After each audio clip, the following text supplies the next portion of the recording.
Shalom, senang bisa berjumpa lagi.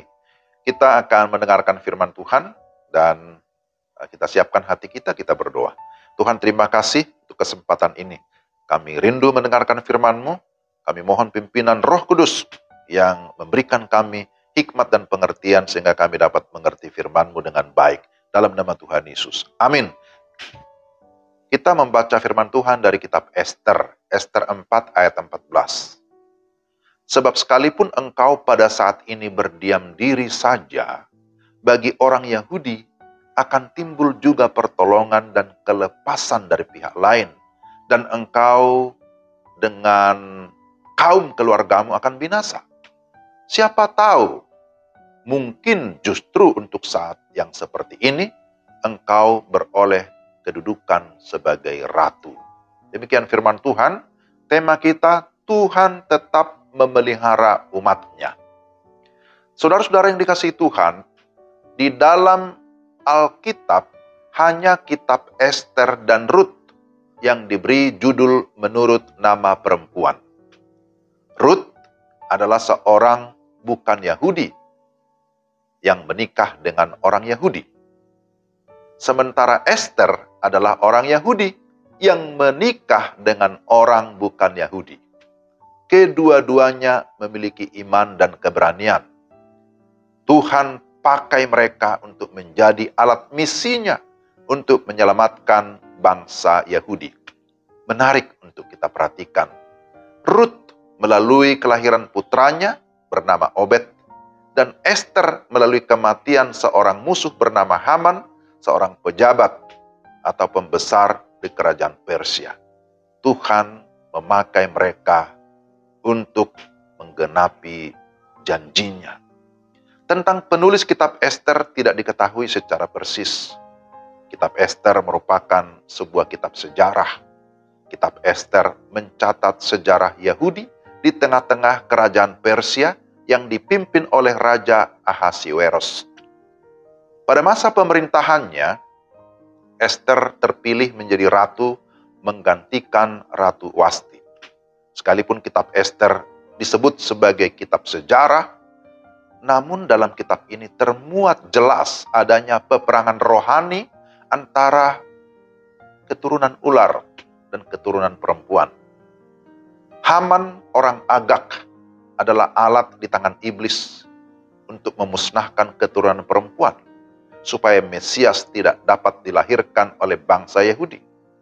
Nama Agag mengingatkan kita akan Raja Amalek yang pernah juga berusaha untuk membinasakan bangsa Israel. Kita bisa lihat Keluaran pasal 17. Namun Tuhan sendirilah yang hadir untuk menyelamatkan umatnya dan melaksanakan rencana penyelamatan dunia. Jauh sebelum Haman orang Agag itu bermufakat melawan orang Yahudi, Allah telah menyiapkan rencana penyelamatan. Ester menjadi ratu, dan Mordekai pamannya yang pernah menggagalkan persekongkolan Bigtan dan Teres yang hendak membunuh Raja Ahasiweros. Menarik sekali bahwa sekalipun nama Tuhan tidak disebutkan dalam kitab Ester, kitab itu penuh dengan campur tangan Tuhan atau tangan kekuasaan Tuhan terlibat di sepanjang kisah di dalamnya. Tuhan berdaulat atas bangsa-bangsa di dunia, dan umatnya harus berserah pada kedaulatan Tuhan. Saudara, Tuhan memakai Ester sebagai alat misinya untuk menyelamatkan bangsa Yahudi dari ancaman Haman. Dengan mempertaruhkan nyawanya, ia memohon kepada raja untuk menyelamatkan kaum Yahudi dari tangan Haman. Raja pun berkenan kepada Ester dan mengabulkan permintaan Ester. Allah tetap setia pada kovenan atau perjanjiannya. Ia terus membela umatnya dalam pencobaan penihilan atau peniadaan suatu bangsa. Umat Yahudi dibebaskan dari pemusnahan, dan Haman disulakan dan mati di tiang gantungan. Mereka pun merayakan kemenangan itu yang disebut dengan Pesta Purim. Mereka bersyukur dan bersukacita karena perlindungan dan pemeliharaan Tuhan. Kita bisa lihat dalam Ester 9 ayat 20-22. Saudara-saudara, Ester telah mengambil resiko yang besar demi keselamatan kaumnya. Dia menjadi gambaran Kristus yang rela berkorban untuk keselamatan manusia berdosa. Jadi saudara, kita melihat bahwa dalam setiap kitab di sana juga menggambarkan tentang Kristus yang menjadi sentral seluruh kitab-kitab suci. Melalui kitab Ester, kita belajar providensi atau pemeliharaan Allah yang sempurna, sehingga keselamatan umatnya tetap terjaga.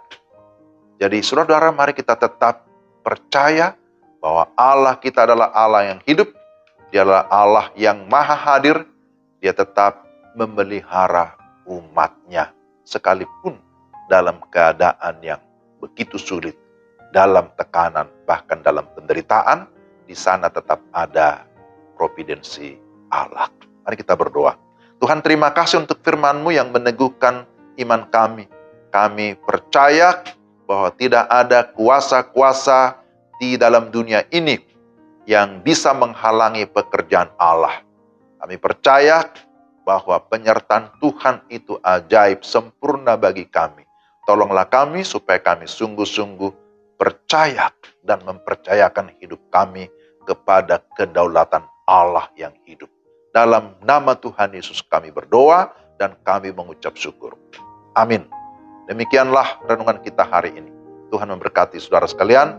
Selamat beraktivitas. Salam.